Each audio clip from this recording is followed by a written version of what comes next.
గంగావతరణము యొక్క కథ విన్నంత మాత్రము చేత కొన్ని వందల జన్మముల క్రింద చేసినటువంటి పాపముల యొక్క సంచితము భస్మమైపోతుందని చెప్పారు. అంత పరమ పవిత్రం. శ్రీమద్ రామాయణం బాలకాండలో వాల్మీకి మహర్షి చెప్పుకున్నారు గంగావతరణ ఘట్టాన్ని. నిష్కారణంగా చెప్తారా? దాని వెనకాతల ఎంత పవిత్రత లేకపోతే ఈ కథ చెప్పారు. రాముడు 1కి 10 మార్లు అడిగి చెప్పించుకున్నాడు విశ్వామిత్రుడి చేత. విశ్వామిత్రుడు ముందు సంక్షిప్తంగా చెప్పాడు గంగావతరణాన్ని. ఒప్పుకోలేదు రామచంద్రమూర్తి. నాకు ఇంకా వినాలనుంది గురుదేవా, రిపథగగా అసలు ఆ గంగ ఎందుకు అవతరించింది నాకు చెప్పవలసింది అని గురువు యొక్క పాదములు పట్టి ప్రార్థిస్తే తన శిష్యుని యొక్క దైన్యమును చూసి ఉండలేక, ఆయన యొక్క ఆర్తిని చూసి చెప్పకుండా ఉండలేక, నిండిపోయినటువంటి బింది అంచుల నుండి నీరు కారిపోయినట్లు తాను అనుభవించినటువంటి భగవంతుని యొక్క వాత్సల్యాన్ని గుణాన్ని తనలో దాచుకోలేక విశ్వామిత్రుడి యొక్క నోటి నుండి వాక్కులై ప్రవహిస్తే వచ్చినటువంటి కథ గంగావతరణం. అంత పరమ పవిత్రమైనటువంటి గంగావతరణం గురించి ఒక మాట చెప్తారు. ఏమా మాట? భజగోవింద స్తోత్రంలో ఆనందగిరి ఒక శ్లోకం చెప్తారు. భగవద్గీత కించితి ధీత గంగాజలలవ కణికాపీత సకృతపేన మురారి సమర్చ క్రియతే తస్య యమేన నచర్చ. యమధర్మరాజుతో చర్చ ఉండదుట. ఏమిటి యమధర్మరాజుతో చర్చ చేయడం? ఎప్పుడైనా పిలిచామా డిస్కషన్స్ కి అంటే? ఉంటుంది చర్చ. ఎప్పుడు ఉంటుంది? చిట్ట చివరి కాలంలో ప్రాణోత్క్రమణం అయిపోతున్నప్పుడు ఆయన ప్రతినిధులుగా ఆయన భటులు వస్తారు. వచ్చి పాశములు వేసి లాగుతూ ఉంటారు. బ్రతికియున్నన్నాళ్ళు నీ భజన తప్పను కాని మరణకాలమునందు మరతునేము ఆవేళ యమదూతలాగ్రహంబున వచ్చి ప్రాణముల్ పెకలించి పట్టునప్పుడు కపవాత పైత్యముల్ కప్పగా శ్రమచేత కంపముద్భవమంది కష్టపడుచు నారాయణాయంచు నా జింహతో నిన్ను పిలుతునో శ్రమచేత పిలువలేను నాటికిపుడి నీనామస్మరణ చేతు చివినిడవయ్య భూషణ వికాస శ్రీధర్మపుర నివాస దుష్ట సంహార నరసింహ దురిత దూరా అంటారు. ఆ పాశాలు వేసి లాగేస్తుంటే కపవాత పైత్యములు ప్రకోపించేస్తే ఆ ప్రాణవాయువు వ్యానం దొరకకుండా అటు ఇటు పరిగెడుతుంటే భయంకరమైన రూపాలతో భటులు లాగేస్తుంటే నా వాళ్ళున్నారు నేను రానని జీవుడు ఏడుస్తుంటే ఆనాడు చర్చ అవుతుంది. అంత బాధ అక్కర్లేదుట. అసలు యమధర్మరాజు గారు దగ్గరికి రావలసిన అవసరం ఉండదట. సాక్షాత్తుగా పార్వతీ పరమేశ్వరులు వచ్చి దర్శనమిచ్చి ఓం త్రయంబకం యజామహే సుగంధిం పుష్టివర్ధనం ఉర్వారుకమివ బంధనాన్ మృత్యోర్ముక్షీయమామృతాత్ అంటుంది మృత్యుంజయ మహామంత్రం. పండిపోయిన దోసపండు ముచిక నుంచి విడిపోయినంత తేలికగా పాంచభౌతికమైనటువంటి శరీరములోంచి ప్రాణము విడువడి పరమాత్మ యొక్క పాద సన్నిధానమును చేరుకునేటటువంటి అనాయాస మరణము లభించాలంటే ఎక్కడెక్కడ భగవద్గీతలోని ఒక్క శ్లోకమును అర్థము చేసుకుని చదివి అనుష్ఠానము చేసిన గంగాజలలవ కణికాపీత ఒక్క గంగ చుక్క నోటిలోకి స్వీకరించిన క్రియతే తస్య మురా ఒక్కసారి జీవితంలో మురారి అంటే మురా అంటే రాక్షసిని సంహరించినటువంటి శ్రీ మహావిష్ణువు యొక్క అర్చనము చేసిన క్రియతే తస్య యమేన నచర్చ. అటువంటి వారికి యమధర్మరాజుతో సంవాదం లేదుట. అందున పరమ పవిత్రమైనటువంటి కార్తీక మాసంలో అసుర సంధ్య వేళలో పరమశివుడు ఇటుపక్కన అటుపక్కన హనుమ వెనక సుబ్రహ్మణ్యుడు ఇంతమంది మహాభాగవతులు కూర్చున్నటువంటి పరమ పవిత్ర ప్రాంగణంలో గంగావతరణ కథాఘట్టాన్ని వినడం అంటే అది శివానుగ్రహం లేకుండా జరిగే విషయమా? చెప్పడం జరిగే విషయమా? అందున పవిత్ర వృక్షములు అని ఈ మధ్య తిరుమల తిరుపతి దేవస్థానం వాళ్ళు ఒక పుస్తకాన్ని రిలీజ్ చేశారు. ఇలా ఎక్కడైనా రావి చెట్టు వేప చెట్టు ఒకదాని పక్కన ఒకటి నిలబడితే వేప చెట్టు పురుష స్వరూపం, రావి చెట్టు స్త్రీ స్వరూపం. ఈ రెండింటి పక్క నుంచి వచ్చేటటువంటి గాలి చేత సంతానమును పొందడానికి ప్రతిబంధకమైనటువంటి రోగము లోపల ఉన్నట్టయితే అటువంటి రోగమును విరిచెయ్యగలిగినటువంటి ఓషధీతతో కలిగినటువంటి గాలి ఆ కొమ్మల మించి వస్తుందిట. అందున క్రింద స్వామి సుబ్రహ్మణ్యుడుండగా పరమశివుడుండగా సాక్షాత్తుగా దేవతావృక్షములు ఇక్కడ నిలబడి ఉండగా అందున పరమశివుడికి హరికేశాయోపవీతి నే పుష్టానాం పతయే నమో నమో అని పేరు. ఆయన ఆకుపచ్చటి ఆ చెట్లన్నీ ఆయన శిరోజములుగా ఉంటాయి. అటువంటి పరమ పవిత్ర ప్రాంగణంలో ఇవాళ గంగావతరణం అనేటటువంటి కథాఘట్టాన్ని చెప్పాలి అని మనం సంకల్పిస్తే అవుతుందా? శివానుగ్రహం ఉంటే ఆ స్వామి పలికించుగాక అని ప్రార్థన చేసి, సరే ఇంతకన్నా ఇంట్రడక్షన్లోకి వెళితే సమయం అంతా దానికే సరిపోతుంది కనుక ఆ గంగావతరణ ఘట్టాన్ని ప్రస్తావన చేసే ప్రయత్నాన్ని చేస్తాను.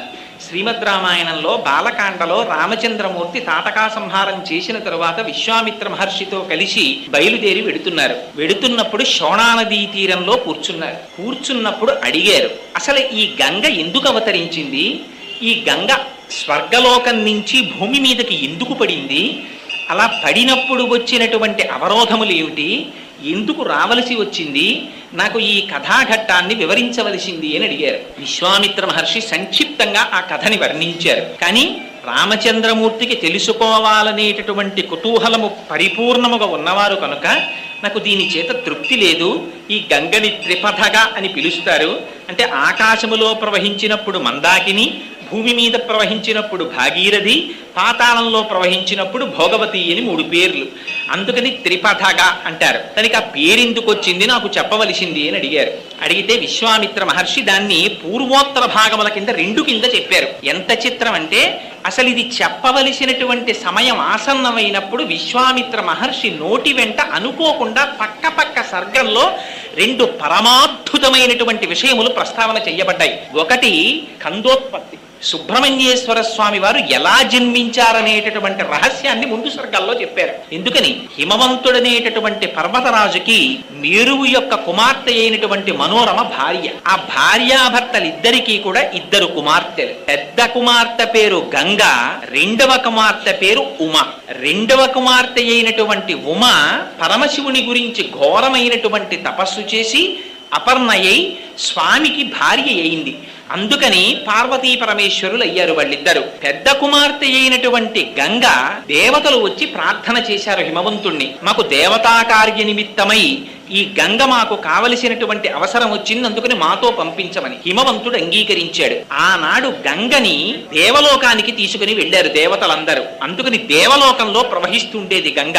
భూమి మీద కాని రసాతలంలో కాని అప్పటికి గంగానది లేదు. అటువంటి పరిస్థితులలో ఒక విచిత్రమైనటువంటి సమయం ఆసన్నమైంది. అందులో అయోధ్య నగరాన్ని సగరుడనేటటువంటి ఒక మహారాజు పరిపాలిస్తూ ఉండేవారు. ఆయన పేరే సగరుడు. గరం అంటే విషం, విషము లోపల ఉన్నవాడు కాబట్టి సగరుడని పేరు. అదేంటంటే విషం లోపల ఎందుకుంది అంటే ఆ వంశంలో ఒక విచిత్రమైనటువంటి విషయం జరిగింది. అసితుడు అని సగరుని యొక్క తండ్రి, ఆయన హిమాలయ పర్వత ప్రాంతములలో కూర్చుని భృగు మహర్షి యొక్క ఆ ప్రశ్రవణం మీద కూర్చుని తపస్సు చేసుకుంటున్నటువంటి సమయంలో రాజు యొక్క 2 భార్యలు గర్భవతులయ్యారు. కానీ పెద్ద భార్య రెండవ భార్యకి కుమారుడు జన్మించకూడదనేటటువంటి ఆక్రోశంతో విషాన్ని పెట్టింది. ఈ విషయం తెలియనటువంటి ఈ రెండవ భార్య వెళ్ళి భృగు మహర్షి యొక్క పాదముల మీద పడి వేడుకుంది. భృగు మహర్షి త్రికాలవేది కనుక ఆమె కడుపులో పెరుగుతున్నటువంటి పిండములు సంహరించడానికి విషప్రయోగము జరిగిందని గుర్తించి అమ్మాయికి అపారవంతమైన తేజోవంతుడు కీర్తివంతుడు అయినటువంటి కుమారుడు జన్మిస్తాడు. కానీ విషముతో జన్మిస్తాడు కాబట్టి గరముతో కూడినవాడు కనుక సగరుడవుతాడని పేరు పెట్టారు. అదిగో ఆ సగరుడు అయోధ్య నగరాన్ని పరిపాలిస్తున్నాడు. ఆయనకి 2 భార్యలు. మొదటి భార్య పేరు కేశిని. ఆవిడ గొప్ప ధర్మశాస్త్రం తెలుసున్నటువంటి వ్యక్తి, మహాపతివ్రత, సాధ్వి. రెండవ భార్య పేరు సుమతి. ఈవిడ గరుత్మంతుని యొక్క సోదరి అంటారు. ఈ 2 భార్యలలో రెండవ భార్య అయినటువంటి సుమతి అపారమైనటువంటి సౌందర్య రాశి. చాలా జాగ్రత్తగా కథాగమనాన్ని మనం అర్థం చేసుకోవాలి. పెద్ద భార్య ధర్మశాస్త్రమునందు ప్రవీణురాలు, గొప్ప ప్రవర్తన కలిగినది. రెండవ భార్య సౌందర్య రాశి. ఒకరు ధర్మమునకు పెద్దపీట, ఒకరు బాహ్య సౌందర్యమునకు పెద్దపీట. 2 రాజుకి భార్యలు. కానీ అసలు భార్యని స్వీకరించడం అనేటటువంటిది శాస్త్రంలో దేనికి అంటే పుత్ర సంతానమును పొందుట కొరకు. అందుకని సచేల స్నానం చేస్తాడు. రఘువంశంలో కాళిదాస మహాకవి చెప్తారు, రఘుమహారాజు గారు భార్యతో కలిసి ఎందుకు జీవితం చేశారు అంటే కుమారుణ్ణి పొందుట కొరకు అన్నారు. అందుకని అటువంటి పుత్ర సంతానమును పొందుట కొరకు 2 భార్యలను స్వీకరించినప్పటికీ కూడా సగర చక్రవర్తికి సంతానం కలగలేదు. కొంతకాలం యవ్వనం గడుస్తున్నంతసేపు భార్యలతోడి వ్యామోహముతో కూడిన జీవితము జరిగిపోతుంది. కానీ కొంతకాలము గడిచిన తరువాత అదే కాలము మార్పు తీసుకొస్తుంది. అందుకే వ్యాస భగవానుడు దేవీ భాగవతంలో అంటాడు, కాలోహి బలవాన్ కర్త సతతం సుఖదుఃఖయోహో నరాణాం పరతంత్రాణం పుణ్య పాపానుయోగత కాలం చాలా బలవత్తరమైనటువంటిది. అదే పుణ్యపాపాలకు ఫలితాన్ని ఇస్తుంది. ఇవాళ సంతోషంగా ఉంటుంది, వేరొక రోజున ఇవాళ చాలా సంతోషంగా ఉంటుందని నిద్రలేస్తాడు, చాలా దుఃఖంతో నడుస్తుంది. ఈవిడ ఎలా ఎందుకు నడుస్తుంది? నరాణం పరతంత్రాణం, మనం చెయ్యగలిగినది ఏం లేదు. కాలోహి బలవాన్ కర్త, కాలం నడిపిస్తుంది. ఆ కాలచక్ర పరిభ్రమణంలో సగర చక్రవర్తికి ఆర్తి కలిగింది. అయ్యో, నాకు బిడ్డలు కలగలేదు, నా వంశం నిలబట్టం లేదు, రాజ్యాన్ని నా తదనంతరం పరిపాలన చేసేవాడు ఎవరు అని. ఆనాడు ఏదైనా ఇబ్బంది వస్తే వెంటనే రాజులు చేసినటువంటి పని పరమేశ్వరుని యొక్క పాదములు పట్టుకునేవారు, పెద్దలైనటువంటి మహర్షుల యొక్క పాదములు పట్టి పూజ చేసేవారు. అందుకని వెంటనే హిమవత్ పర్వతానికి చేరుకున్నాడు. అక్కడ భృగు ప్రశ్రవణము అనేటటువంటి ఒక పర్వతం మీద కూర్చుని అపారమైనటువంటి తపస్సు చేశాడు 100 సంవత్సరములు. భృగు మహర్షి గొప్ప ధర్మవేత్త. ఆయన ప్రీతి చెందారు. ప్రీతి చెంది మహారాజు గారి దగ్గరికి వచ్చి అడిగారు, సగరా, నీకు అపారమైనటువంటి తేజస్సు కీర్తి కలగాలని ఆశీర్వచనం చేస్తున్నాను. దీనితో పాటుగా నీ ఇరువురు భార్యలలో ఒకరికి వంశకరుడైన కుమారుడు జన్మిస్తాడు. ఆ మాటలు చూడండి ఎలా ప్రయోగిస్తారో. ఒకరికి వంశకరుడైన కుమారుడు. వంశకరుడంటే వాడి వలన వంశము వంశము వంశము వంశము నడుస్తుంది అలా ముందుకి. కొడుకులు కొడుకులకి కొడుకులు కొడుకులకి కొడుకులు, మనవలు మనవలకి మునిమనవలు, అలా నడుస్తూ వెడుతుంటుంది. అది చూడాలి తండ్రి. అలా ఎంతమందిని చూస్తే అది మహదైశ్వర్యం. తండ్రికి మహదైశ్వర్యం ఏది అంటే తన వంశము యొక్క ఉన్నతిని తాను చూసుకోవడం. అందుకని నీకు వంశకరుడైనటువంటి కుమారుడు ఒక భార్యకి జన్మిస్తాడు. మహోత్సాహవంతులైనటువంటి 60,000 మంది కుమారులు ఒక భార్యకి జన్మిస్తారు. అంతే చెప్పాడు భృగు. కానీ ఆర్తి పెరిగిపోయింది ఇద్దరు భార్యలకి. ఎవరికి 60,000 మంది కుమారులు పుడతారు, ఎవరికి వంశకరుడైన కుమారుడు పుడతారని ఇద్దరు గభాలన లేచి అడిగారు భృగువుని, మహానుభావ, మాలో ఎవరికి వంశకరుడైన కుమారుడు జన్మిస్తాడు, ఎవరికి 60,000 మంది సంతానం జన్మిస్తారు? ఆయన ధర్మవేత్త, ఆయన ఎందుకు నిర్ణయం చెయ్యాలి? ఆయన అన్నారు, మీలో ఎవరు ఏది కోరుకుంటే అలా జన్మిస్తారన్నారు. అందుకని పెద్ద భార్య ధర్మము తెలిసినదన్నారు, రెండవ భార్య సౌందర్యవతి అన్నారు. చూడండి, ఎక్కడెక్కడ ఏ మాట ఎలా పెట్టాలో, పేరెలా పెట్టాలో కూడా మనకి నేర్పుతారు మహర్షులు. కోసలరాజు కూతురు కాబట్టి కౌసల్య, కేకయ్య రాజు కూతురు కాబట్టి కైకేయి దశరథ మహారాజు గారికి. మరి సుమిత్రకి తండ్రి లేడా? ఉన్నారు కదా రాజుగారు, ఆయన తండ్రి పేరు ఎందుకు పెట్టరు? ఆవిడ తండ్రి పేరు పెట్టరు. మిత్రుడు అని అందరినీ పిలవకూడదు. ఏమండి, వీరు మా మిత్రులండి అనకూడదు, ఎవరిని పడితే వారిని. వీరు మా స్నేహితులండి అని చెప్పాలి. మిత్రుడు అని చాలా తక్కువ మందినే చెప్పాలి. ఎవరు మిత్రుడు? మితము నుండి ఋతమునకు ఎవరు తీసుకుని వెడతారో, మనతో పాటే తిరుగుతూ, మనతో పాటు ఉంటూ, మనతో పాటుగా సహజీవనము చేస్తూ, ఇది జీవితము కాదని పరమేశ్వరుని యొక్క పాదములు పొందడమే మానవ జీవితమునకు చేయమని తన నడువడి చేత మనకి నేర్పుతూ, తన మాటల చేత మనకి ఎవరు తీర్చిదిద్దుతారో వాడు మాత్రమే మిత్రుడు, మిగిలిన వాళ్ళు స్నేహితులు. అంతే శాస్త్రం. శాసనాత్ శంసనాత్ ఇది శాస్త్రం. దానికేం భయం లేదు, ఉన్నదున్నట్టు కుండ బద్దలగొట్టినట్టు చెప్పేస్తుంది. అందుకని అటువంటి మిత్రధర్మాన్ని నిర్వర్తించినది కనుక దశరథ మహారాజు గారికి సుమిత్ర. ఆవిడ అందుకే ఎప్పుడెప్పుడు ధర్మం అవసరమో అప్పుడప్పుడు సుమిత్ర మాట్లాడుతుంది రామాయణంలో. రామాయణంలో సుమిత్ర మాట్లాడింది అంటే మీరు ఆ శ్లోకాన్ని మళ్ళీ ఓసారి చదవాలని గుర్తు. ఆ పేర్లు పెట్టడంలో అలా పెట్టేవారు పూర్వం. అందుకని పెద్ద భార్యని భృగువుని అడిగింది ఆవిడ. ఏమని? స్వామి, మునేస్తు వచనం శ్రుత్వా కేశినీ రఘునందన పుత్రం వంశకరం రామ జగ్రాహన్ నృపసన్నిధౌ అన్నారు రామాయణంలో.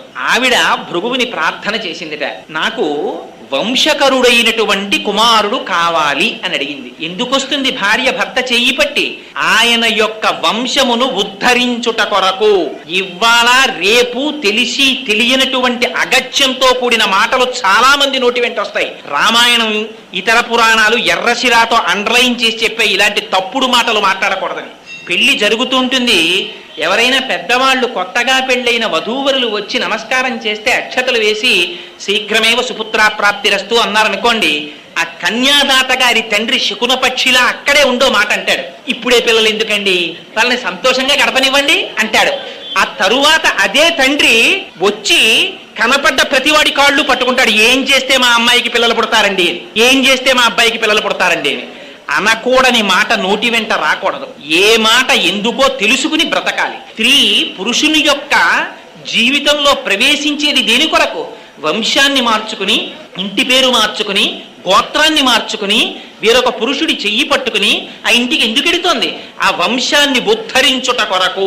అది ఆశీర్వచనం. అందుకే పెద్దలైన వారు లేచి వచ్చి విరగనటువంటి నడుము కలిగిన అక్షతలు చేతపట్టి ఆశీర్వచనం చేస్తున్నప్పుడు శ్రద్ధాభక్తులతో ఔదల తాల్చి అంగీకరించాలి. చేత కాకపోతే మౌనంగా ఉండాలి. లేనిపోని మాటలు మధ్యలో మాట్లాడకూడదు. అందుకని ఆవిడ ధర్మం తెలిసున్నది కనుక అడిగింది. నాకు పుత్రం వంశకరం రామ జగ్రాహం నృపసన్నిధౌ, నాకు వంశకరుడైన కుమారుడు కావాలని అడిగింది, తండ్రి భర్త గారి కీర్తి నిలబెట్టడానికి. రెండవ భార్య అయినటువంటి సుమతి భృగు మహర్షిని ప్రార్థన చేసింది. నాకు షష్ఠి పుత్ర సహస్రాణి, ఎటువంటి పుత్రులు కావాలి? 60,000 మంది పిల్లలు కావాలి నాకు. వాళ్ళు ఎటువంటి వాళ్ళు? మహోత్సాహం కీర్తిమతో జగ్రాహ సుమతి సుతాం, 60,000 మంది మహా ఉత్సాహవంతులైనటువంటి కొడుకులు కావాలని. ఇవన్నీ నేను ఇంకా లోపలికి వ్యాఖ్యానం చేస్తే కొందరి మనస్సులు బాధపడతాయి. అందుకని నేను చెప్పట్లేదు కానండి, కొంచెం జాగ్రత్తగా అర్థం చేసుకోవాలి ఆ శ్లోకాన్ని. మహోత్సాహులైన పిల్లలు 60,000 మంది కావాలి. అలాగేనన్నారు మహర్షి. విడతీశారు. సంతానం అంటే ఎలా ఉంటుందో చూపించారు. ఇంటికి వెళ్ళిపోయారు రాజ్యానికి. చాలా సంతోషంగా ఉన్నాడు సగరుడు. భార్యలిద్దరూ గర్భాన్ని దాల్చారు. పెద్ద భార్య అయినటువంటి కేశినికి ఒక కుమారుడు జన్మించాడు. ఆయనని అసమంజసుడు అని పేరెట్టారు. ఆ పేరు చూడండి, అసమంజసంగా ఉందండి మీరు చెప్పింది అంటాం. ఆయన పేరు అసమంజసుడు.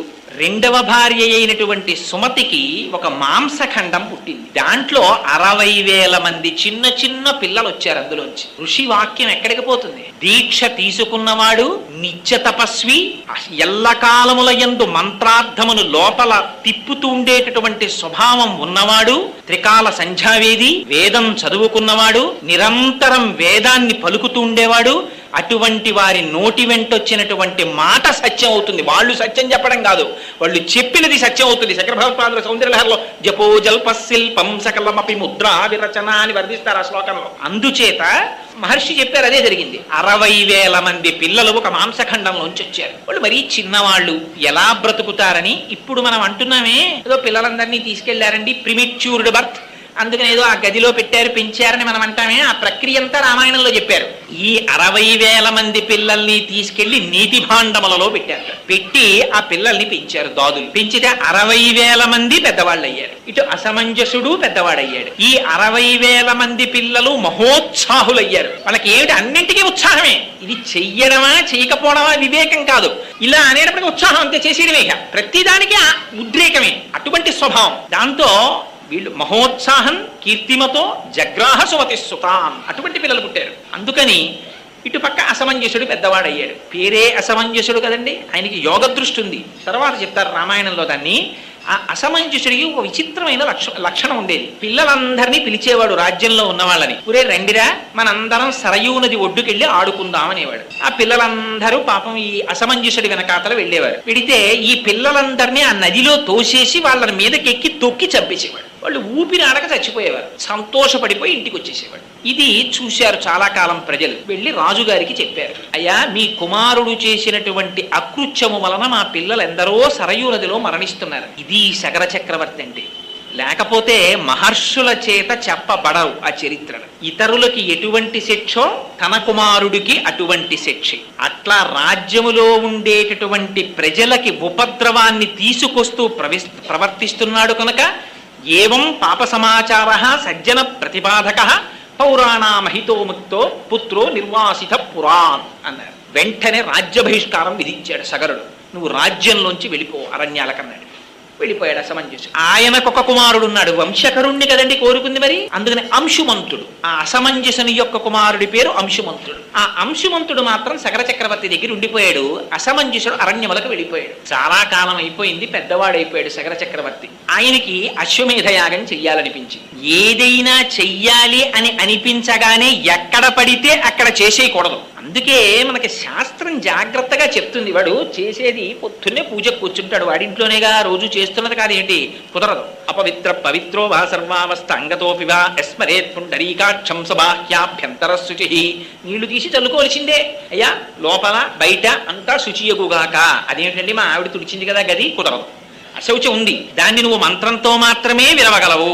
మా ఇంట్లో భూతాలు ప్రేతాలు రావండి, హనుమవి పెద్ద పెద్ద విగ్రహాలు పెట్టాం, కుదరదు. ఉత్తిష్టంతో భూత పిశాచాహ ఏతే భూమి భారకాహ చెప్పవలసిందే, దాంతో పాటు వస్తాయి. అందుకని శాస్త్రం అలాగే మాట్లాడింది. అందుచేత వంశకరుడైనటువంటి కొడుకు కనుక అంశుమంతుడు ఉన్నాడు. ఆ అంశుమంతుడికి అశ్వమేధ యాగం చేయాలంటే ఎక్కడ చెయ్యాలని ఆలోచించాడు. ఎక్కడ పడితే ఎక్కడ, ఏది పడితే అది చెయ్యడం కుదరదు. అందుకని అవతల హిమవత్ పర్వతానికి ఇవతల వింధ్య పర్వతానికి మధ్యలో ఉన్న ప్రదేశాన్ని ఆర్యావర్తము అంటారు. అది యజ్ఞ భూమి, పరమ పవిత్రమైనటువంటి భూమి. జటావల్లభుల పురుషోత్తం గారు మహానుభావుడు వ్యాఖ్యానం చేశారు ధర్మమంజరిలో. నిజంగా అసలు భారతదేశంలో ఇటువంటి యజ్ఞ భూమిలో పుట్టడమే మన అదృష్టం అన్నారు. అందుకని ఇది యజ్ఞభూమి కనుక సగర చక్రవర్తి ఆ ఆర్యావర్తంలో అశ్వమేధయాగం చెయ్యాలని తలపెట్టాడు. దీక్షితుడై రాజు కూర్చున్నాడు. గుర్రాన్ని విడిచిపెట్టారు. దానికి 60,000 మంది కుమారులు సగరుల్ని పిలిచాడు సగర చక్రవర్తి. మీరు 60,000 మంది ఉన్నారు, మీరందరూ కలిసి ఒక పని చెయ్యండి. ఇంద్రుడు ఎక్కడో దాచుంటాడు భూమి మీద. 60,000 యోజనముల విస్తీర్ణము కలిగినటువంటి ఈ భూమండలాంతంతటినీ కూడా మీరు ఒక్కొక్కరు ఒక్కొక్క యోజనం చొప్పున వెతికేయండి. ఎలా వెతికేస్తారో తెలుసా?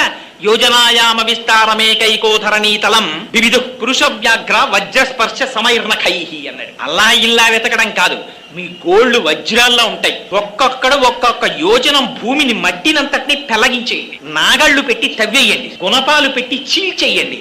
ఎక్కడ దాచాడో వెతికి గుర్రాన్ని పట్టండి. మొత్తం భూమండలం వెతికేయండి, బయలుదేరండి అన్నాడు. 60,000 మంది బయలుదేరారు తండ్రి శాసనానికి. యోజనాయామ విస్తారమేకైకో ధరణీతలం, భూమినంతటినీ చీల్చేస్తున్నారు, గుణపాలు పెట్టి తవ్వేస్తున్నారు, గోళ్లతో విచ్చేస్తున్నారు. ఇది చూశారట దేవతలు. చూసి దేవతలందరూ పరుగు పరుగున బ్రహ్మగారి దగ్గరికి వెళ్ళారట. ఎందుకంటే వాళ్ళు అలా చేస్తే వీళ్ళు వెళ్ళడం ఎందుకు అంటే, మనం చాలా జాగ్రత్తగా గుర్తు పెట్టుకోవాలి ఈ రహస్యాలు. కొందరికి ఒక అలవాటు ఉంటుంది, వాడు ఉట్టినే కూర్చుంటాడు, తృణములను గిల్లేస్తుంటాడు. ఇలా కూర్చుంటాడు, అక్కడే ఉన్న గడ్డి పరకల్ని తుప్పేస్తూ ఉంటాడు. ఒక్కొక్కడు మాట్లాడుతుంటాడు, అక్కడ ఉన్న కొమ్మ వంచి ఆకు తుంపేస్తాడు, ఒకడు మొగ్గ తుంపేస్తాడు. దానికి ఏమీ శాస్త్రంలో నిషిద్ధం, అనవసరంగా ఏదీ చేయకూడదు. 60,000 మంది 60,000 యోజనముల భూమిని నిష్కారణంగా దున్నేసి తీసేస్తున్నారు భూమిని. అందుకని వెళ్ళారు వాళ్ళు. భూమి యొక్క స్థితి మారిపోతోంది. ఎంతమంది వెళ్ళారట? 12 మంది ఆదిత్యులు వెళ్ళారు, ఏకాదశ రుద్రులు వెళ్ళారు. 12, 11, 23, 23 దాంతో పాటుగా అష్ట వసువులు వెళ్ళారు. 23, 8, 31 2 అశ్వినీ దేవతలు వెళ్ళారు. 33, ఆ 33 కోట్ల దేవతలు. అంటే మొత్తం దేవతాగణాలన్నీ వెళ్ళాయి. ఇది మనం చాలా జాగ్రత్తగా జ్ఞాపకం పెట్టుకోవలసిన మాట. ఎందుకంటే ఇంతలా రాయడం అసలు అంటే, పోతన గారు భాగవతంలో మాట అంటారు, పరహితము చేయునెవ్వడు పరమహితుండగును భూత పంచకమునకున్ పరహితమే పరమధర్మము పరహితునకు నెదురు లేదు పర్వేందుముఖి. పంచభూతముల చేత మనం బ్రతుకుతుంటాం. అటువంటి పంచభూతములను నిష్కారణముగా ఎవడు హింసిస్తాడో వాడు కూడా ఆ పంచభూతముల చేతనే బాధింపబడతాడు. పొద్దున్నే ప్యాసింజర్ ఎక్కుతారు, చక్క చల్లటి గాలేస్తుంటుంది. ఇలా కిటికీ అద్దం విప్పి, అమ్మయ్య ఇంత సస్యకేదారాల సరసగాంధారాలు అని దాని మించొచ్చే గాలి పీలుస్తూ వెడుతుంటే గభాలన నోట్లో పెట్టుకుని శ్వేతకాష్ఠాన్ని వెలిగిస్తాడు ఒకడు. అంతే, దాంట్లోంచి ఎక్కడ లేని పొగ. నువ్వు అన్నం తిన్నావా అని అడగడు ఎదురువాడిని, నువ్వు మంచినీళ్లు తాగావా అని అడగడు, నువ్వు కాఫీ తాగావా అని అడగడు. ఇక్కడ మాత్రం పంక్తి లోపం ఉండదు, పెట్టె తీసి చేతి ముందు ఎడతారు. వాడు కూడా నియమభేదం లేకుండా గబగబా వాడు కాలుస్తాడు. కానీ నీ వెనక కూర్చున్నవాడి పరిస్థితి, పసిపిల్లలు ఉన్నారు, తల్లులు ఉన్నారు, ఆడవాళ్ళు ఉన్నారు, పొద్దున్నే కడుపులో తిప్పితే బాధపడేవాడు ఉన్నాడు. నీ నోట్లోకి పీల్చి నువ్వు వదిలిన ఎంగిలి గాలి వాడు పీల్చాలా? నీకు వాకాటి పాండురంగారావు గారికి విశాఖపట్నం పోర్ట్ ట్రస్ట్ కారు ఇస్తే deputy director information public relations గా ఉండగా, నా సాటి భారతీయుడు రోడ్డు మీద వెడుతూ ఉండగా నేను కారులో కూర్చుని దాంట్లో ఉన్నటువంటి పెట్రోల్ని పొగగా మార్చి వాడి నాసాపుటముల మీదకి పొగని జిమ్మేటటువంటి అధికారం నాకు ఎవడిచ్చాడు? నేను నడిచొస్తాను, నాకు కారక్కర్లేదన్నాడు. అటువంటి మహాపురుషులు నడిచిన గడ్డ ఇది. అంచాగే నైకే అమృతత్వ మానసు. నిష్కారణంగా దేని జోలికి వెళ్ళకూడదు. అందుకని దేవతలు పరిగెత్తారు బ్రహ్మగారి దగ్గరికి. ఏమి ఇలా చేస్తున్నారు వీళ్ళందరని అడిగారు. అడిగితే ఆయన అన్నాడు, కాపిలం రూపమాస్థాయ ధారయత్యనిశం ధరాం తస్య కోపాగ్నినా దగ్ధ ఈ సగరాత్మజాహ. మీరేం బెంగ పెట్టుకోకండాయా, ఇదిగో చూశారా, కపిల మహర్షి రూపంలో ఇవాళ ఈ భూమండలాన్నంతటినీ కూడా వాసుదేవుడు కాపాడుతున్నాడు. ఆయన తపిస్తున్నాడు ఇప్పుడు పాతాళ లోకంలో. ఇలాంటి దుష్కృత్యములు చేసినటువంటి వారి పట్ల పరమాత్మ యొక్క ఆగ్రహము ఏదో ఒకనాడు ప్రసరిస్తుంది. ఆ ప్రసరించిన నాడు భస్మరాశి కృతా సర్వే, వాళ్ళందరూ కూడా బూడిద రాసులైపోతారు. అటువంటి చేటుకాలం దాపురిస్తుంది. వాళ్ళు అల్పాయుర్దాయము కలిగిన వారు నిష్కారణముగా పంచభూతముల జోలికి వెళ్ళారు కాబట్టి వాళ్ళ ఆయుర్దాయం క్షీణించిపోతోంది. విధి అలా నిర్ణయించింది. అందుకని మీరు బెంగ పెట్టుకోకండి, వెళ్ళిపోండి అన్నాడు. వెళ్ళిపోయారు దేవతలందరూ. వీళ్ళు భూమినంతటినీ దున్నేశారు. తండ్రి గారి దగ్గరికి పరిగెత్తారు. నాన్నగారు 60,000 యోజనముల భూమండలాన్నంతటినీ కూడా వజ్రస్పర్శ సమయకై గోళ్లతో చీల్చేశాం, ఎక్కడా గుర్రం కనపడలేదన్నారు. ఆయన అన్నాడు, రే నేను దీక్షితుడై ఉన్నాను, నేను లేచి రాకూడదు, మీరు అలా ఊరుకోకండి, ఈ భూమిని అంతటినీ చీల్చేయండి, తవ్వేసేయండి, గోతులు పెట్టేసేయండి, పాతాళలోకానికి వెళ్ళిపోండి. ఆ రసాతలంలో ఎక్కడో దాచి ఉంచాడు ఇంద్రుడు ఈ గుర్రాన్ని, అక్కడి నుంచి తీసుకురండి అన్నాడు. అలాగేనన్నారు. మళ్ళీ బయలుదేరారు.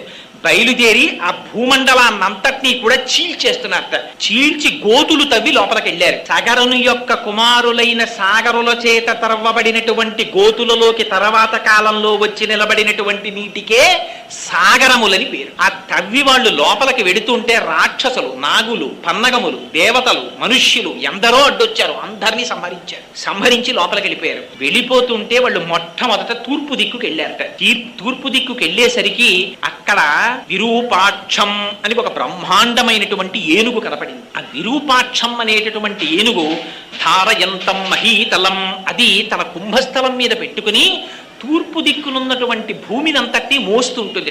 దానికి ఒక్కొక్కసారి ఆ పైన కుంభస్థలం నెప్పిడితే దాన్ని కదుపుతుంది. ఇలాగా ఆ కదిపినప్పుడు అటువైపుకి భూకంపాలు వస్తాయని రాశారు రామాయణంలో. ఆ దిశ అక్కడ చూశారు దాన్ని విరూపాక్షం, ఆ ఏనుగుని చూశారు, దానికి ప్రదక్షిణం చేశారు, అటువైపు నుంచి తిరిగి దక్షిణ దిక్కుకు వచ్చారు. ఆ దక్షిణ దిక్కుకు వచ్చేటప్పటికీ అక్కడ సుమహత్ పర్వతోపమా, అక్కడ ఇంకొక ఏనుగు కనపడింది. దాని పేరు ఆ మహాపద్మం, దాని పేరు మహాపద్మము అన్నారు. మహాపద్మం మహాత్మానం సుమహత్ పర్వతోపమా.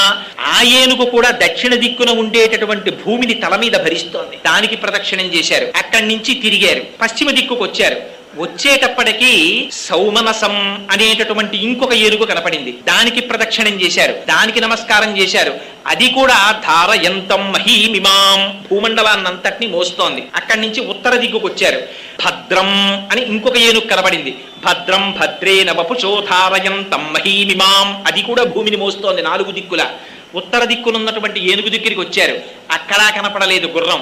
పాతాళ లోకానికి చుట్టూ చూసేశారు. ఈశాన్య దిక్కుకు వెళ్ళారు. ఈశాన్య దిక్కున తపోవనంలో కపిల మహర్షి కూర్చుని తపస్సు చేసుకుంటున్నారు. అక్కడ చూశారు. అక్కడ వీళ్ళకి వాళ్ళ యాగాశ్వం కనపడింది గడ్డి మేస్తూ. ఆయన అంతర్ముఖుడై తపస్సు చేసుకుంటున్నాడు. ఈశాన సర్వ విద్యానాం ఈశ్వర సర్వభూతానాం బ్రహ్మాధిపతిర్బ్రహ్మణోధిపతిర్బ్రహ్మాస్తి ఓమే అస్తు సదాశివోం. ఆ మహర్షిని మహర్షిగా అర్థం చేసుకుని ఉంటే సగరుల యొక్క వంశం పండిపోయి ఉండేది. కానీ వాళ్ళు అనుకున్నారు ఇదే మహాత్ముల పట్ల ప్రవర్తించకూడని రీతిలో ప్రవర్తించడం అంటే ఇది. అక్కడ కపిల మహర్షి ఉన్నారు, తపస్సు చేసుకుంటున్నారు. ఈ పక్కనే గడ్డి తింటూ యాగాశ్వం కనపడింది. అంటే కపిల మహర్షే యాగాశ్వాన్ని అపహరించి తెచ్చారనుకున్నారు. ఏమిటి మనకి నేర్పుతోంది రామాయణం? నీ ఇన్ఫరెన్స్లు, నీకొచ్చిన తెలివితేటలు, నీ కంక్లూజన్స్ మహాత్ముల పట్ల పూర్తి చెయ్యకు. నీకేదో కొంత జ్ఞానం ఉందని, వారు ఎక్కడో కనపడ్డారని వెంటనే వారికి పేరు పెట్టేసి వారికి ఏదో తేడాగా నిర్ణయాలు చేసేసి నువ్వు తీర్పులు చెప్పకు. లేనిపోని ఉపద్రవాలు వస్తాయి. చూశారు కపిల మహర్షిని చూసి ఈయనే యాగాశ్వం ఎత్తుకొచ్చాడు అనుకుని చేతిలో పెద్ద పెద్ద గుణపాలు పట్టుకున్నారు, నాగళ్ళు పట్టుకున్నారు. ఆ చేతులతోటి దుర్మార్గుడు ఈ కపిల మహర్షిని హింసించండి అని చెప్పి ఆయన మీదకెళ్ళి పడిపోదామని పరిగెడుతున్నారు 60,000 మంది. చూశారు. శ్రుత్వాతు వచనం తేషాం కపిలో రఘునందన రోషేన మహతావిష్టో హుంకారమకరోత్తద తస్య కోపాగ్నినా దగ్ధా భవిష్యంతి నృపాత్మజాః. ఆయన భస్మరాశి కృతా సర్వే సాగు కాకుచ్చ సగరాత్మజాః. ఆయన వెంటనే చేతిలో ఆయుధం పట్టుకోలేదట కపిల మహర్షి. మహాతపస్సు కలిగినటువంటి వారి లక్షణం అలా ఉంటుంది. ఆయన మొహం ఎర్రపడిందిట. ఏమిట్రా 60,000 మంది నేను గుర్రాన్ని ఎత్తుకొచ్చానని నా మీదకి వస్తున్నారా అని చూశారట. రోషేన మహతావిష్టో, మొహం రోషం పుంజుకున్నారట. హుంకారమకరోత్తదా, హాయ్ అని పెద్ద హుంకారం చేశారట. సుందరకాండలో చెప్తారు, ప్రమమాధోరసాకాంక్షి కేచిత్తస్య నినాదేన తత్రైవ పతితా భువి. హనుమ ఒక్క పెద్ద నాదం చేశారంటే 10,000 మంది రాక్షసులు చచ్చిపోయారు. అలా ఒక్కసారి హుంకారం చేశారు కపిల మహర్షి. చేసేసరికి ఈ 60,000 మంది సగరులు కూడా బూడిద రాశులై పడిపోయారు. పడిపోయేటప్పటికీ ఆశ్చర్యపోయారు అందరూ. కపిల మహర్షి యొక్క తేజస్సు నుంచి ఉద్భవించినటువంటి కోపాగ్ని చేత కాలి బూడిదైపోయారు. ఈ వార్త ఎంతో కాలం నుంచి ఎదురు చూస్తున్నారు. ఈ సగరులు తిరిగి వస్తారు, గుర్రాన్ని పట్టుకొస్తారని. వీళ్ళు రారు, అక్కడ యజ్ఞం పూర్తవదు. చూశాడు సగరుడు, మళ్ళీ పిలిచాడు అంశుమంతుణ్ణి. ఈ మాట నువ్వెళ్ళు పాతాళానికి. కానీ ఒకటి జాగ్రత్త, వెళ్ళేటప్పుడు నీకు విరోధులైన వారు ఉంటారు కాబట్టి ఖడ్గాన్ని బాణాలని ధనస్సుని పట్టుకుని బయలుదేరు. పూజనీయులైనటువంటి వ్యక్తులు కనపడినప్పుడు మాత్రం వారిని పూజించి నమస్కరించి మాత్రమే వెళ్ళు. ఎవరిని పడితే వారిని వేధించి మాత్రం ప్రయాణించకని చెప్పాడు. బయలుదేరి తన ముందు తన తండ్రులైనటువంటి సగరులు ఎలా వెళ్ళారో అలాగే రసాతలానికి బయలుదేరాడు. సరే, మొట్టమొదట కనపడింది ఆ విరూపాక్షం అనేటటువంటి ఏనుగు కనపడింది. ప్రదక్షిణం చేసి నమస్కారం చేశాడు. చెయ్యగానే ఆ విరూపాక్షం ఆశీర్వచనం చేసింది. అక్కడ నుంచి దక్షిణ దిక్కుకొచ్చాడు సగరుల్లాగే. అక్కడికొచ్చి అక్కడ ఉన్నటువంటి ఆ మహాపద్మం అనేటటువంటి ఏనుగుకి ప్రదక్షిణం చేసి నమస్కారం చేశాడు. అదే ఆశీర్వచనం చేసింది. ఆ తర్వాత మిగిలిన ఏనుగులకి నమస్కారం చేశాడు. ఈశాన్య దిక్కుకు వెళ్ళాడు. కపిల మహర్షి ఆశ్రమం కనపడింది, గుర్రం కనపడింది. వెంటనే ఒక నమస్కారం చేశాడు. చేసి ఆ గుర్రాన్ని తీసుకొద్దామని దగ్గరికి వెళ్ళాడు. 60,000 మంది యొక్క భస్మరాశులు కనపడ్డాయి. వల ఏడిచాడు. అయ్యయ్యో, నా తండ్రులు 60,000 మంది బూడిదైపోయారు. వీళ్ళకి ఉత్తరగతులు లేవు. ఎందుకని? క్రోధాగ్ని చేత సంహరింపబడ్డారు. అందుకని ఊర్ధ్వలోకాలు లేవు, ఇటు అధోలోకాలు లేవు. ఆ మధ్యలో అంతరిక్షంలో ఎక్కడో వేలాడుతుంటారు. వీళ్ళకి ఉత్తమ గతులు కల్పించాలి. ఎందుకు ఈ మాట? రామాయణంలో కొన్ని తరాల వరకు తప్పించారు దీనికోసం. ఎందుకో తెలుసా అండి? కొడుకై పుట్టినటువంటి వాడి లక్షణము తండ్రి గారి దగ్గర డబ్బట్టుకుపోవడం, తండ్రి గారి ఆస్తి పంచుకోవడం కాదు.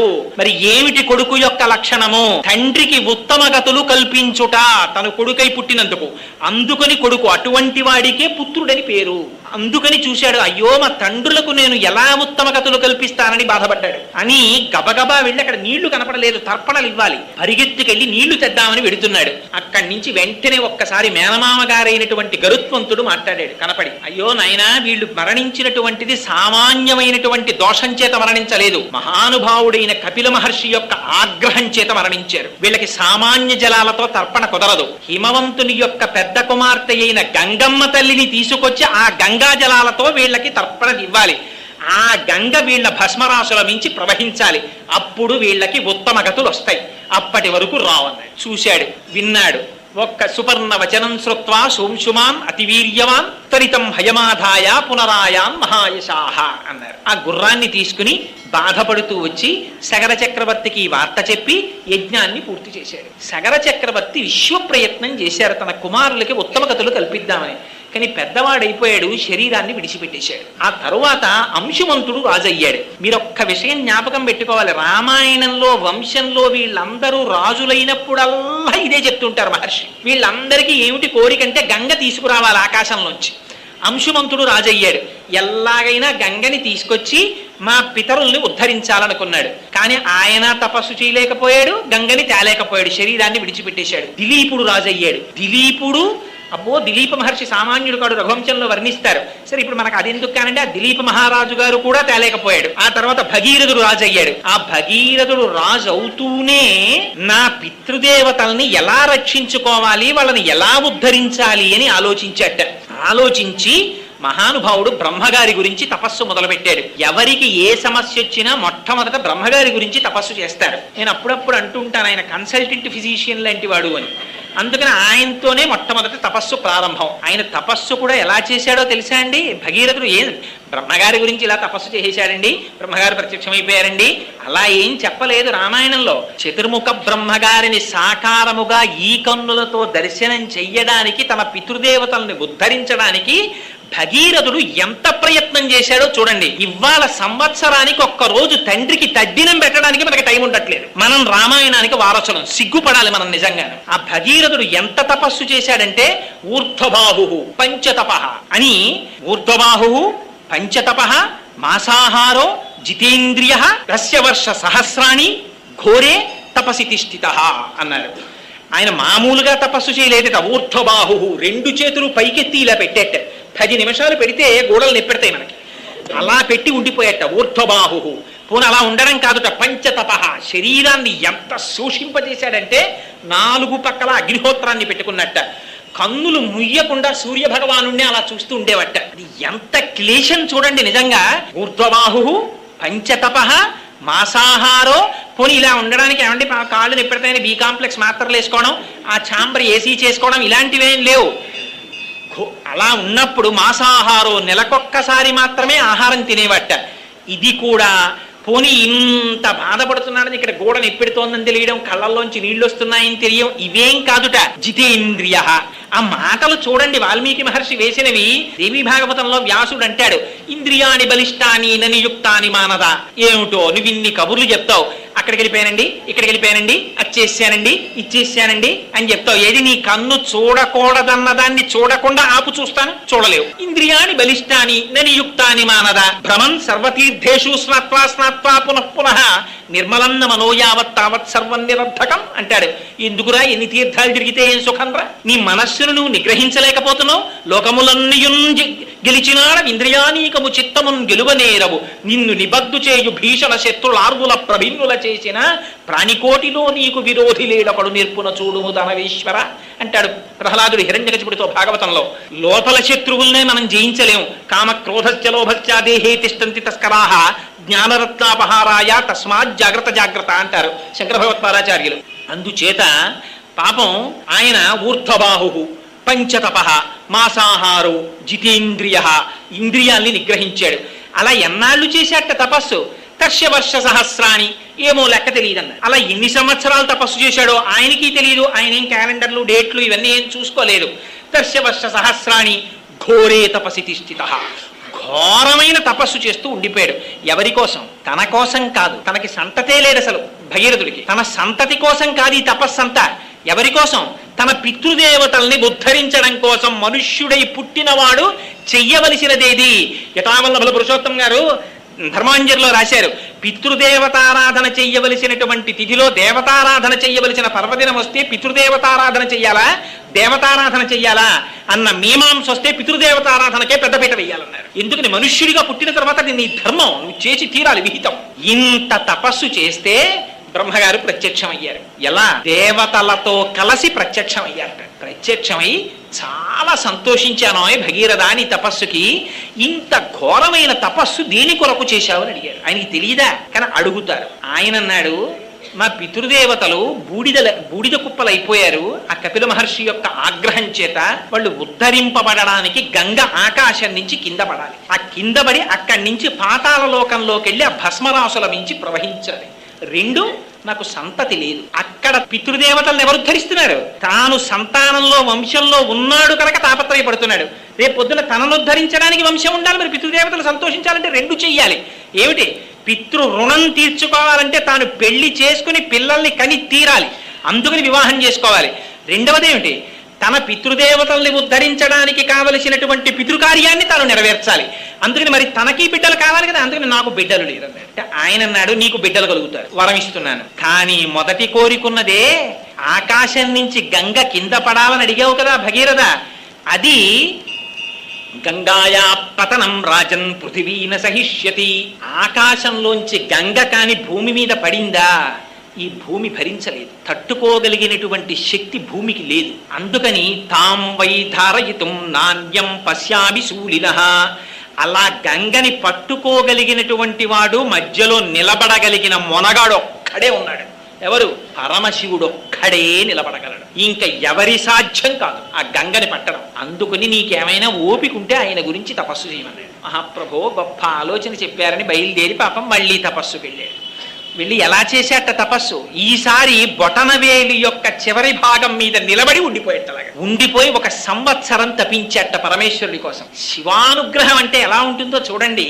అందుకని ఆయనకి మొట్టమొదటే మీకు ఒక మాట చెప్పారు, పటవే నమః అని ఆయనకి పేరు. ఆయన ఇందుకు ఇంత తపస్సు చేసావు భగీరథ అని అడగల పరమశివుడు. సంవత్సరానికే ప్రత్యక్షమైపోయాడు భోళాశంకరుడు. ప్రత్యక్షమై ఆయన అన్నాడు, ప్రీతస్త్రేహం నరశ్రేష్ఠ కరిష్యామి తవా ప్రియం శిరసా ధారయిష్యామి శైలరాజసుతాంయహం.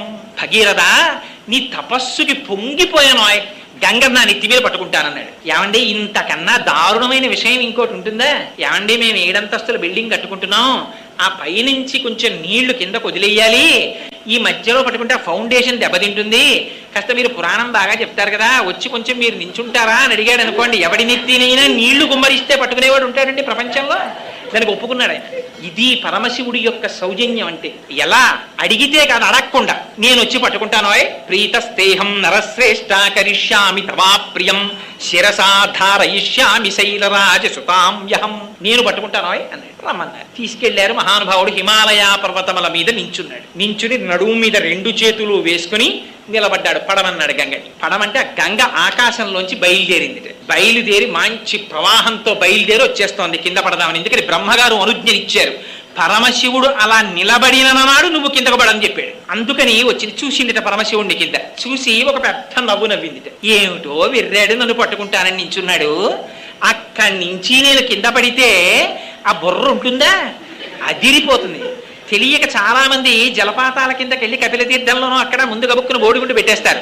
పెట్టేసిన తర్వాత తల అదిరిపోతుంది. అమ్మో, అప్పుడు 2 చేతులు పైనెట్టుకుని మళ్ళీ జలపాతం కింద నిలబడుతుంటారు. జలపాతం కిందే నిలబడలేం కదా, పైగా జలపాతం కింద స్నానం చేస్తే ముందు సంతోషంగా ఉంటుందండి. ఓ 15 నిమిషాలు జలపాతం కింద మీరు స్నానం అదే పనిగా చేసేసి వచ్చేసారనుకోండి, తల దర చప్పులు ఉండిపోతుంది. ఎందుకంటే ఆ నీళ్లు పడిన సౌండ్కి అది అబ్జార్బ్ చేసుకుని ఉంటుంది. ఆ తర్వాత కాసేపు రైలు ఎక్కినా బస్సు ఎక్కినా ఇది ఎప్పటికీ తగ్గుతుందని భయం వేస్తుంది మనకి. అందుకని అలాంటిది గంగావతరణాన్ని భరించడమా? ఏమిటో విర్రాడిలా నించున్నాడు పాపం. ఓ పని చేస్తాను, వచ్చి ఇంతలా నించున్నాడు కదా, అందుకని ఈయనకి ఇచ్చే కానుక ఏమిటంటే, నేను మొసళ్లతో, తాబేటికాయలతో, ఎండ్రకాయలతో, చేపలతో పైనుంచి కింద పడి ఈయన అహంకారం పోయేటట్టుగా ఈయన్ని కూడా పాతాళానికి ఈడ్చుకుపోతానండి. ఆయనకి తెలిసిందన్నారు పరమశివుడు. ఎలా తెలుస్తుంది? ఆయన సర్వభూతముల యందు ఉంటాడు. శివుడు లేకపోతే మంగళం ఎక్కడుందండి? లోపల ఆయన ఉన్నాడు కాబట్టి మంగళం. బాగున్నారా బాగున్నారా బాగున్నారా అని పిలుస్తారు. ఒక్కసారి ఆయన బయటికి వెళ్ళిపోయాడు అనుకోండి, షీ పోతుంది, షా అవుతుంది. అది శవం అయిపోయి చాపేసి బయట పడుకోబెట్టేస్తారు. అందుకని ఆయనకి తెలియదు ఎక్కడ ఎవడేమనుకుంటున్నాడో. అందుకని ఆయన లోపల ప్రవేశించాడు. శివుని ఆజ్ఞ లేనిదే చీమైనా పుట్టదు. 3వ కంటి వాడికి తెలియకుండా చేసేయండి అంటారు. 3వ కంటి వాడికి తెలియకుండా కాదు, 3వ కంటి వాడికి తెలియకుండా ఏది అవ్వదు. 3 కళ్ళు ఉన్నవాడు అన్నీ చూస్తుంటాడు. 3వ కంటికి తెలియకుండా అంటే ఈ 2 కళ్ళకే తెలియాలి స్మాన్ అనర్థం. 3వ కంటికి తెలియకుండా అనడానికి 3వ కంటి వాడికి తెలియకుండా ఎవడి సాధ్యం కాదు. అది అసలు విన్నవాడు ఏమనాలి, నేను చేయలేను సార్ అయితే అన్నాను. కానీ వీడంటాడు అలాగే సార్ చేసేస్తానంటాడు. 3వ కంటి వాడికి తెలియకుండా వీడు చేయడం ఏంటి, అలా చేస్తారు. అందుకని ఆయనకి తెలియదా. అందుకని ఆయన గంగ యొక్క అహంకారాన్ని పసిగట్టాడు. ఓహో గంగ, ఇంత అహంకరిస్తున్నావు కదా, నీకు ఒక పాఠం నేర్పుతాను అనుకున్నాడు. ఆయన జటాజూటాన్ని విస్తరించాడు. విస్తరిస్తే అది పరమ పవిత్రము అన్నారు. ఎంత పవిత్రం అంటే పరమశివుని యొక్క జటాజూటం, అది హిమవత్ పర్వతం ఎంత పవిత్రమో అంత పవిత్రంగా విస్తరించింది. ఆ పైనుంచి గంగ ఒక్కసారి ఆ జటాజూటంలోకి పడింది. పడేటప్పటికీ ఎటువంటి గంగ?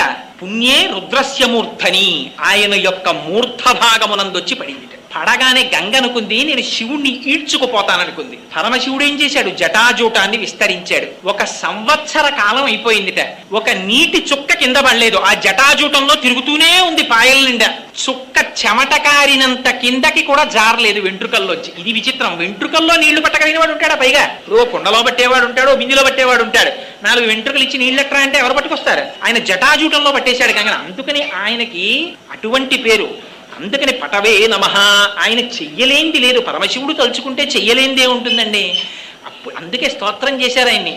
జటాటవీగల జల ప్రవాహ పావిత స్థలే గళే వలం వ్యలంబితాం భుజంగతుంగ మాలికాం ఢమఢమఢమన్ నినాదమడ్డవర్వయం చకార చండ తాండవం తనోతున శివస్థితం జటాకటాహ సంభ్రమ భ్రమం నిలింప నిర్ఝరీ విలోల వీచి వల్లరీ విరాజమాన మూర్ధని ధగద్ధగద్ధగ జ్వలల్లలాట పక్ష పావకే కిశోర చంద్రశేఖరే రతి ప్రతిక్షణం మమ అని ఆ మహానుభావుడు జటాజూటంలో నీళ్లు పెట్టుకుని సాయంకాలం వేళ సంధ్యానాట్యం చేస్తుంటే కుండలో నీళ్లు గిరగిరా గిరగిరా తిరిగినట్టు తిరుగుతూ ఉంటుంది ఆ గంగ. అలా తిరుగుతూ ఉండిపోయింది ఏడాది పాటు. ఉండిపోతే గంగా రోషం బానే ఉంది, పరమశివుని యొక్క ప్రతాపం బానే ఉంది. పాపం మధ్యలో నిలబడ్డవాడు భగీరథుడు. ఏడాదైంది నీటి చుక్క కింద పట్టలేదు. చూశాడు పాపం. అనుకున్నాడు ఏమిటిది ఎంతకీ రావట్లేదు ఏమిటని అడిగాడు. అడిగితే పరమశివుడు కట్టేశాడయ్యా, మళ్ళీ ఇంకొకసారి మళ్ళీ తపస్సు చెయ్యన్నాడు. మళ్ళీ తపస్సు మొదలెట్టాడు పరమశివుడు కోసం. స్వామి, ఆ గంగ రోషానికి పోతే పోయింది, అదేమిటి స్వామి అలా కట్టేశారు, మా పితరుల్ని ఎప్పటికి ఉద్ధరిస్తారు, విడిచిపెట్టండి స్వామి అన్నాడు. సా కథం చిన్మహీం గంతుం న శక్నోత్యస్తమాస్థిత నైవ నిర్గమనం లేబే జటామండలమోహిత. ఆ జటాజూటంలో ఉండిపోయినటువంటి గంగటండి ఎప్పుడైతే పరమశివుడు మార్గం ఇచ్చాడో అది కూడా ఎక్కడ పడేటట్టు వదిలిపెట్టాట, హిమాలయ పర్వతాల మీద బ్రహ్మగారి చేత నిర్మింపబడినటువంటి బిందు సరోవరంలో పడేటట్టుగా వదిలిపెట్టేటప్పటికి అక్కడి నుంచి గంగ కింద పడిపోతుంటే గగనాశంకరస్థితతో ధరణిమాశ్రిత వ్యసర్పత జలంతత్ర తీవ్ర శబ్ద పురస్కృతం. అది ఎలా పడిందిట, పడేటప్పుడు మొసళ్లతో పడిపోయింది, ఎండ్రకాయలతో పడిపోయింది, చేపలతో పడిపోయింది, పావులతో పడిపోయింది. ఒక చోట బ్రహ్మాండమైనటువంటి శబ్దం, ఒక చోట ఒడులు, ఒక చోట సుడులు, ఒక చోట బ్రహ్మాండమైనటువంటి నురుగు, ఒక చోట వంకరలు తిరుగుతోంది, ఒక చోట మెల్లగా పారుతోంది, ఒక చోట చూసేటప్పటికే ఒళ్ళు భయం వేసి అంత శబ్దంతో పడిపోతోంది. అలా గంగ ఆ జటాజూటంలోంచి కింద పడిపోతోంది. చూసిన వాడికే ఇంత భయం అయితే ఎంత భయం! ఎంత గొప్ప శ్లోకం రాశారో తెలుసా అండి వాల్మీకి మహర్షి అక్కడ. తత్ర దేవా సగంధర్వా వసుధా తలవాసినః భవాంగపతితంతో యం పవిత్రమితి పస్పృశు.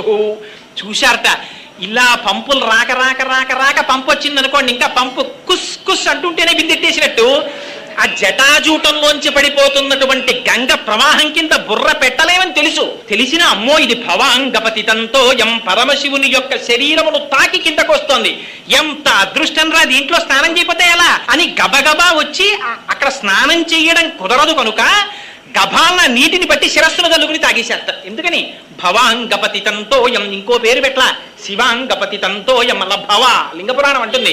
సంజీవనం సమస్తస్య జగత సలిలాత్మిక భవ ఇత్యుచ్యతే మూర్తిర్భవస్య పరమాత్మనః. ఈ ప్రపంచమంతటా బతికి ఉంచడం కోసం పరమేశ్వరుడు నీళ్లు కింద మారుతాట. అందుకే ఆ నీళ్లంత విచిత్రం. మీరు హైడ్రోజన్ చూడండి కాల్చేస్తుంది, ఆక్సిజన్ చూడండి కాల్చేస్తుంది. ఈ హైడ్రోజన్ 2 పాళ్ళు, ఆక్సిజన్ 1 పాళ్ళు తీసుకురండి నీరైపోతుంది. 2 కాల్చేవి కలిపి నీరెలా అయింది? ఇది పరమేశ్వర శాసనం అంటే. అలా ఆ గంగ పడిపోతుంటే వాళ్ళందరూ మహాపాపాలు చేసి ఊర్ధ్వలోకాల నుంచి కింద పడిపోయిన వాళ్ళందరూ గబగబా వెళ్ళి గంగలో స్నానం చేశారట. చెయ్యగానే వాళ్ళ పాపాలన్నీ పటాపంచలైపోయి తిరిగి మళ్ళీ ఊర్ధ్వలోకాలకు వెళ్ళిపోయారట. ఆనాడు గంగలో స్నానం చేసి పవిత్రం కానివాడు లేట. ఎందుకని గంగకింత పవిత్రం వచ్చింది? మిగిలినటువంటి నీళ్లు ఏవైనా గంగ నామం చెప్తే పవిత్రం అవుతాయి. గంగ తనంత తానుగా పవిత్రం. ఎందుచేత పవిత్రం? వాల్మీకి మహర్షి చెప్పారు, భవాంగపతితంతో యం పవిత్రమితి పస్పృశు. ఆ స్వామి యొక్క శరీరమును తాకి కింద పడింది కాబట్టి పవిత్రం. అందుకే సోమసూత్రాన్ని కాలుతో దాటడానికి భయపడతారు. ఆ శివాభిషేకం ఏమండి, పుట్టకూడని నక్షత్రంలో పిల్ల పుట్టింది ఏం చేయమంటారు? రుద్రాభిషేకం చేసుకో. ఏమండి, జాతకంలో రాకూడని గ్రహస్థితి వచ్చింది ఏం చేయమంటారు? రుద్రాభిషేకం చేసుకో. దేనికైనా రుద్రాభిషేకం విరుగుడు. ఆ పరమశివుడే విరుగుడు. ఆయన ఒక్కడే త్రిశూలం పట్టుకుని నిలబడితే ఆయన శాసనాన్ని కాదనగలిగినటువంటి వాడు లేడు చరాచర ప్రపంచంలో.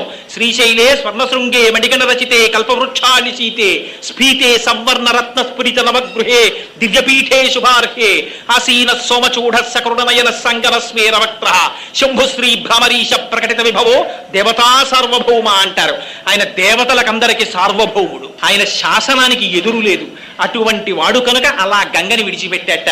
రంగ తుంగ తరంగ సంఘములతో రంజిల్లు ఘోషంబుతో బంగారంబగు పొంగుతో నురగతో పువ్వాట తుంపర్లతో భంగుల్ సల్పుచు జంఘలించుచ నభోభాగము నుండి జారం గంగమ్మను దల్చితే శిరమునన్ రంజిల్లు శంకర అంటారు. ఆ నురగలతోటి ఆ తుంపర్లతోటి ఆ గంగ తగిలి కింద పడిపోతుంటే ఒళ్ళు తుడుచుకున్న బట్ట ఎలా తడిగా ఉంటుందో అలాంటి తడితో ఆయన జటాజూటం ఉంటుందిట.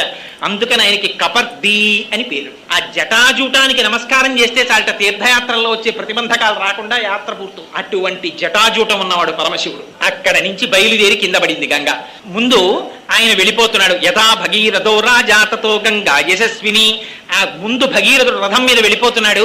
ఆ వెనకాతలే గంగ కూడా వెళ్ళిపోతుంది. ఆయన ఎటు దారి చూపిస్తే అటు వెళ్ళిపోతోంది. ఆ భగీరథుడు జహ్ను మహర్షి ఆశ్రమం పక్క నుంచి వెళ్ళిపోయేటప్పటికి గంగ మామూలుగా వెళ్ళిపోతుందా? ఆయన అంటే మామూలుగా వెళ్ళిపోతాడు రథంతో.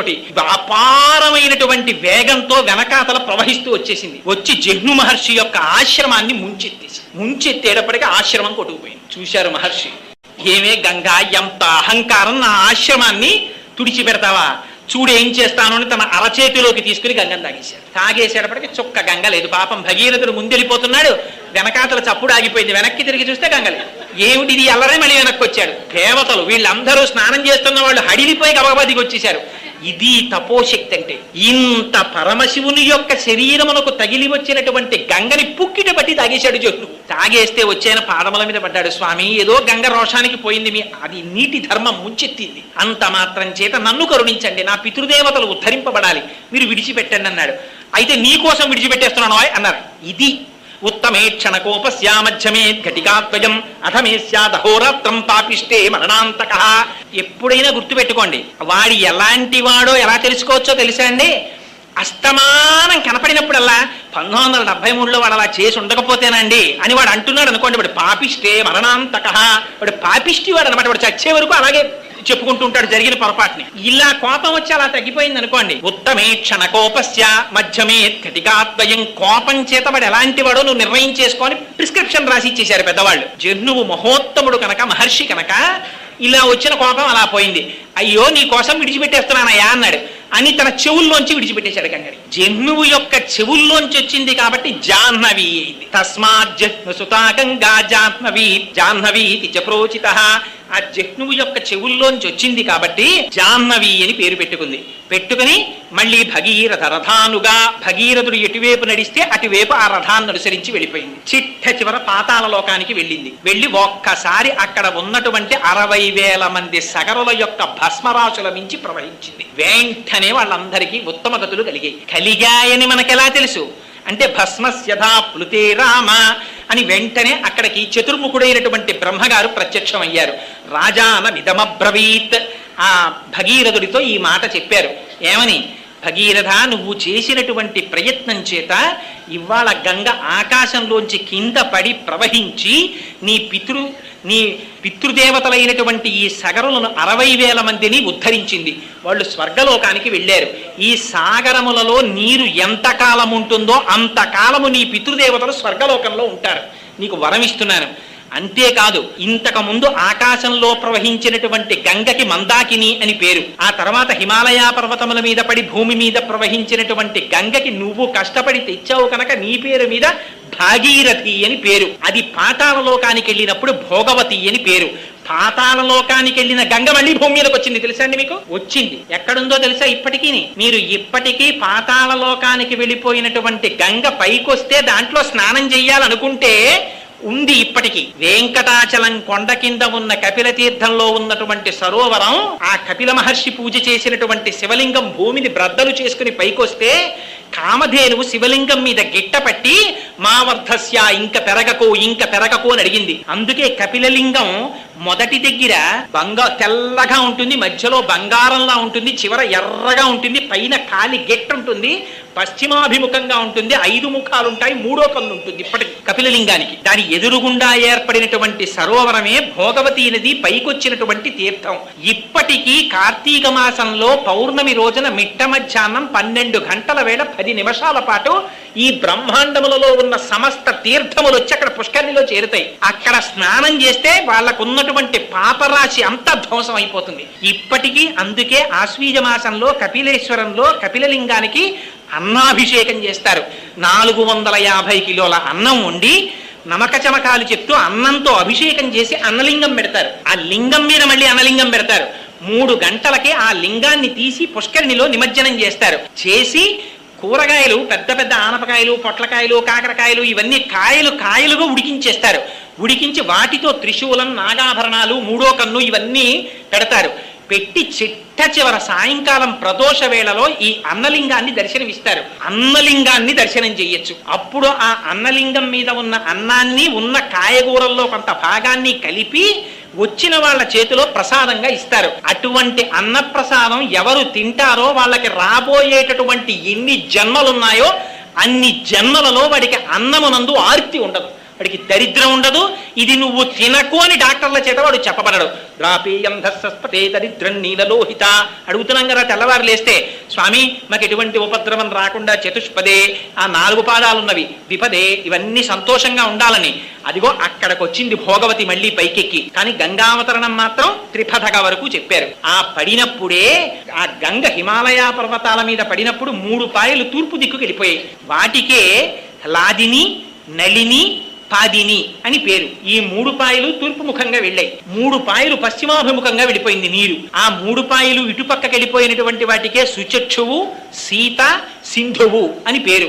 7వ పాయ భగీరథుడి వెనకాతలు వెళ్ళింది, అది భాగీరథి. ఇగో ఈ గంగావతరణ ఘట్టాన్ని ఎక్కడ చెప్తున్నారో, ఎవరు వింటున్నారో, ఎవరు ఆ గంగమ్మ తల్లి తల మీద పడుతున్నటువంటి పరమశివుని యొక్క మూర్తికి ఒక్క నమస్కారం చేస్తున్నారో కదా నిలింప నిర్జరీ నికుంజకోటరేవసన్ విముక్త దుర్మతి సదాశరస్తమంజలిం వహన్ విముక్తలోలలోచనల్లలాటపాల లగ్నక శివేతి మంత్రముచ్చర సదా సుఖీ భవామ్యహం అంటాడు రావణాసురుడు. నేను ఆ మూడో కన్ను కలిగినటువంటి మహాదేవుడైన పరమశివుడికి నమస్కరించునుగాక అంటాడు. ఆ గంగావతరణం జరుగుతున్నటువంటి సన్నివేశాన్ని మనస్సులో ఒక్కసారి ధ్యానం చేసి ఆ పరమశివుని పాదములకు నమస్కరించినటువంటి వారికి ఇతపూర్వమున్నటువంటి పాపరాశి ధ్వంసం అవడమే కాకుండా సమస్త దేవతల యొక్క అనుగ్రహం వాళ్ళకి కలుగుతుందని, విశేషించి శివుని యొక్క అనుగ్రహం కలుగుతుందని, ఆ కారణం చేత వారు కోరుకున్న కోరికలు తీరడమే కాకుండా వాళ్ళకి సర్వ విధముల శ్రేయస్సు కలుగుతుందని